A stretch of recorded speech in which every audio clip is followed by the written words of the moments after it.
ദയവേത് ഞാൻ ഇവിടേക്ക് വന്ന വിവരം തൽക്കാലം ആരും അറിയണ്ട. പ്രത്യേകിച്ചും ആ കണ്ണനും മഹാലക്ഷ്മിയും. എടി അപ്പച്ചിയുടെ അടുത്ത് പോലും ഈ കാര്യം പറയണ്ടെന്നാ പറഞ്ഞത്. അതെന്തിനെങ്കിലും മൂടി വെക്കുന്നത്? വെറുതെ ഇങ്ങോട്ട് ചോദ്യമൊന്നും വേണ്ട, ഞാൻ പറയുന്ന അങ്ങോട്ട് കേട്ടാ മതി. നിനക്കിപ്പോ എങ്ങനെയുണ്ട് മോനെ? അമ്മയെ ശരീരത്തിന് നല്ല വേദനയുണ്ട്. ആ തോമസ് വൈദ്യൻ ഒരുവിധം ഒന്ന് സെറ്റാക്കി കൊണ്ട് വന്നതാ. അപ്പോഴാ അവിടെ അവള് വന്നത്. ആര്? മഹാലക്ഷ്മിയോ? ആ അതെ. എന്റെ അമ്മയെ പിന്നെ അവിടുന്ന് മറ്റൊരിടത്തേക്ക് പോവേണ്ടി വന്നു. അവളെ കാണുമ്പോഴൊക്കെ ഏട്ടൻ ഇങ്ങനെ ഓടുന്നത് എന്തിനാ? ഡാ, എവനും അവളും തമ്മില് നേരത്തെ എന്തെങ്കിലും പ്രശ്നം ഉണ്ടായിട്ടുണ്ടോ ടോമി? എനിക്കൊന്നും അറിയില്ല.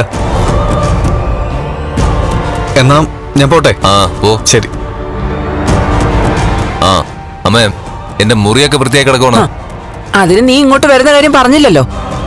മോളെ, ആ മുറി ഒന്ന് തൂത്ത് തുടച്ച് കിടക്ക വിരിക്ക്.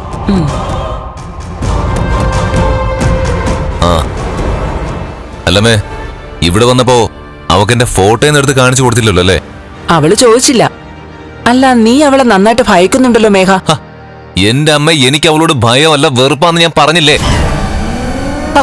പിന്നെ എന്തിനാ ഇങ്ങനെ ഓരോന്ന് കുത്തി കുത്തി ചോദിക്കുന്നേ? സ്വാതി കണ്ണന്റെ മുറപ്പെണ്ണായിരുന്നു. അവളെ കൊണ്ടങ്ങ് കെട്ടിച്ചാ മതിയായിരുന്നു. എതെങ്ങനെ എത്ര പറഞ്ഞിട്ട് ആ പെണ്ണ് കേട്ടില്ലല്ലോ. അതെങ്ങനെയാടാ അവളെ പോലെ ഒരുത്തി കൊണ്ട് അവനെ കെട്ടിക്കുന്നത്?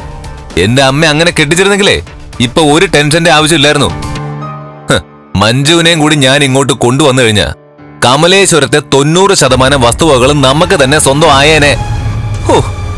ഇനിയിപ്പൊ ഞാൻ മഞ്ജുവിനെ കല്യാണം കഴിച്ചാലും നമുക്ക് എന്തോ കിട്ടുമെന്ന് കണ്ടറിയാം.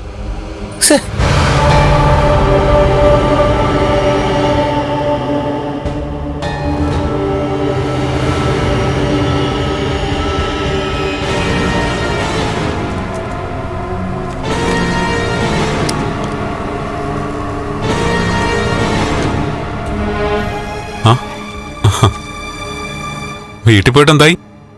രണ്ടാനച്ഛനായിട്ട് വഴക്കിട്ടോ? പറയേണ്ടതൊക്കെ ഞാൻ പറഞ്ഞിട്ടുണ്ട്.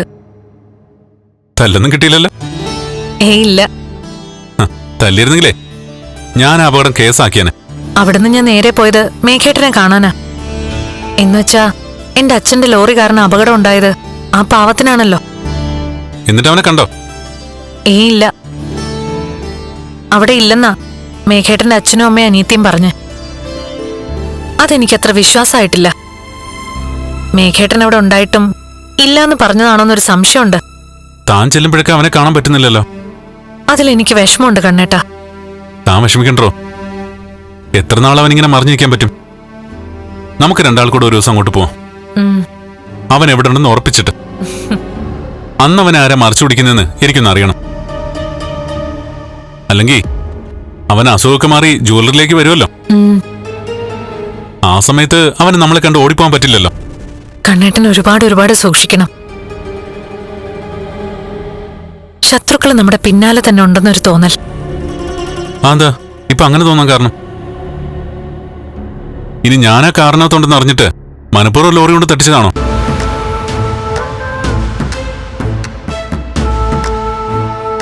അല്ല, തന്റെ രണ്ടാനച്ഛന് എന്നോട് തീർത്ത ദേഷ്യമുണ്ടല്ലോ.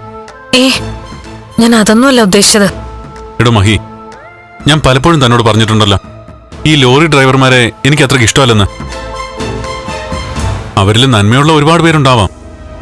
എങ്കിലും എന്റെ അച്ഛന്റെ ജീവനെടുത്തത് ഒരു ലോറിയും അത് ഓടിച്ചിരുന്ന ആളുവാ. എന്നെ വീൽ ചെയറിലാക്കിയതും അവര് തന്നെയാ. ഞാൻ പറഞ്ഞിട്ടില്ലേ, അതിനുശേഷം ലോറി പാഞ്ഞു വരുമ്പോ നെഞ്ചിടിപ്പോടെയാ ഞാൻ അതിലേക്ക് നോക്കാറ്.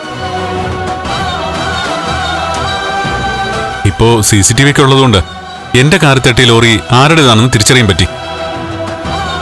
എന്നാ അന്ന് ആ സംവിധാനമൊന്നും ഇല്ലാതിരുന്നോണ്ട് ആ ലോറിയും ലോറി ഓടിച്ചവനും രക്ഷപ്പെട്ടു. ഇടിയുടെ ആഘാതത്തിൽ ആ ലോറിയുടെ കളർ പോലും എനിക്ക് കാണാൻ പറ്റില്ല. അപ്പോഴും ഞാൻ കണ്ടത് പിടയുന്ന എന്റെ അച്ഛനെയും പിന്നെ എന്റെ കയ്യിൽ നിന്ന് ദൂരെ തെറിച്ചു വീണ ആ അയ്യപ്പ വിഗ്രഹത്തെ മാത്രമാ. അന്ന് ആ അയ്യപ്പ വിഗ്രഹം എല്ലാത്തിനും സാക്ഷിയായതുകൊണ്ടാവാം വിവാഹശേഷം അയ്യപ്പ വിഗ്രഹവുമായി തന്നെ ഒരു പെൺകുട്ടി എന്റെ ജീവിതത്തിലേക്ക് കടന്നു വന്നത്. മഹാലക്ഷ്മി പോലെ ഒരു മഹാലക്ഷ്മി. എന്ന് ശരി കണ്ണേട്ടാ, ജോലി നടക്കട്ടെ, ഞാൻ അങ്ങോട്ട് പോവാ. അല്ല, താനെന്താ പെട്ടെന്ന് പോന്നേ? അല്ല, അന്നത്തെ ആ സംഭവമൊക്കെ കേട്ടപ്പോ മനസ്സിനകത്തൊരു ഭാരം പോലെ.